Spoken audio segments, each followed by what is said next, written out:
my name's Provisional Psychologist at Soaring Health. I'm going to speak to you about New Year's resolutions. New year, new you, how to make a fitness resolution that sticks. I'm going to cover a few things in my talk today. So New Year's resolutions, when did they come about? The most common New Year's resolutions that are made. What makes a good New Year's resolution?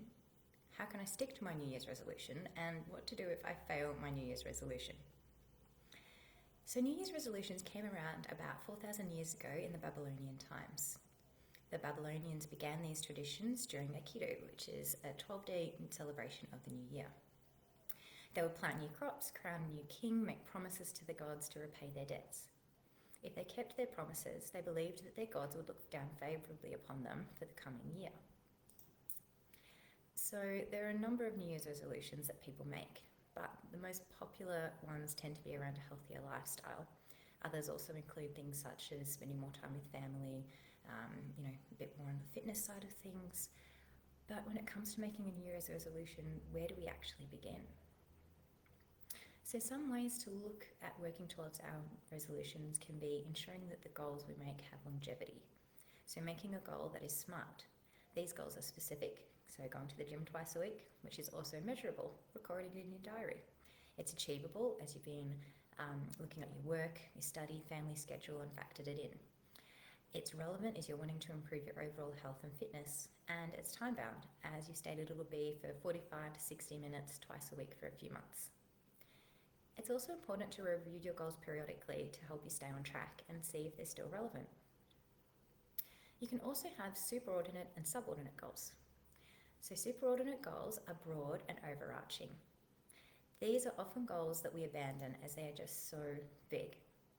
So what can make these broad goals more attainable?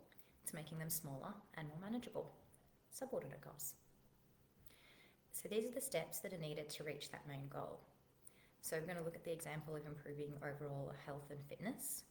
So what barriers are there to reaching your goal? So family, work, cost, asking a friend to join you at the gym as you know that it's easier to support each other and that you wouldn't want to let them down.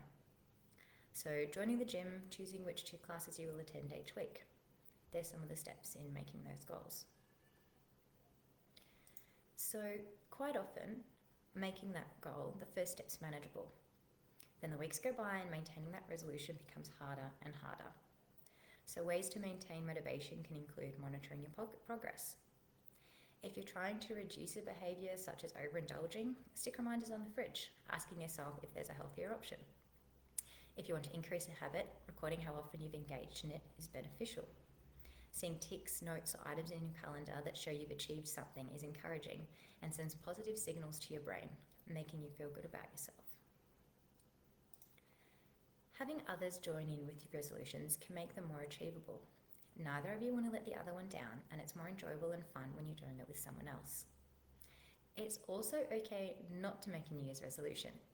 There can be a lot of pressure to stick to the resolution and it becomes so overwhelming that it's then abandoned.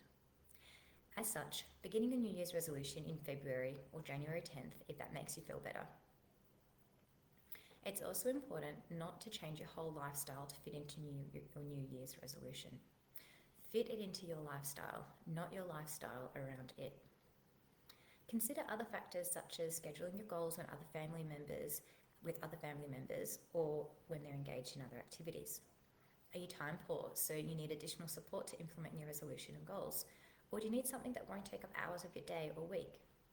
Does this fit in with your study and work life? Is it part of something or that you would benefit from? What's the cost of this endeavour and is it manageable? So the dreaded, what do I do if I fail my New Year's resolution?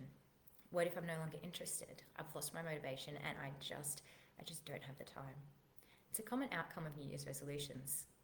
It often helps to go back to where you started in making your resolution and ask yourself, am I still working towards my smaller goals? Have I lost sight of the bigger picture? Do I need support to continue working towards my goals? This may be in asking family, friends, seeing a coach or psychologist, a dietitian or a physio, depending on what you're hoping to achieve. Are you starting a new way of life and have also started a new job, had a kid, commenced studies? What else is happening in your life that may be impacting on you being able to achieve your goal? So to increase the likelihood of following through with your New Year's resolution, ensure the goal is a smart one. So it's specific, measurable, achievable, relevant, and time-bound. Ensure you're working towards an overarching goal with the smaller, more manageable and achievable goals along the way. If you're finding you're stuck and unsure how to go about your resolution and your goals, ask for help from family, friends, or professionals in the industry. Review and monitor your progress. If it doesn't work out, that's okay. You can always review your goals and start at a time that's better suited to you.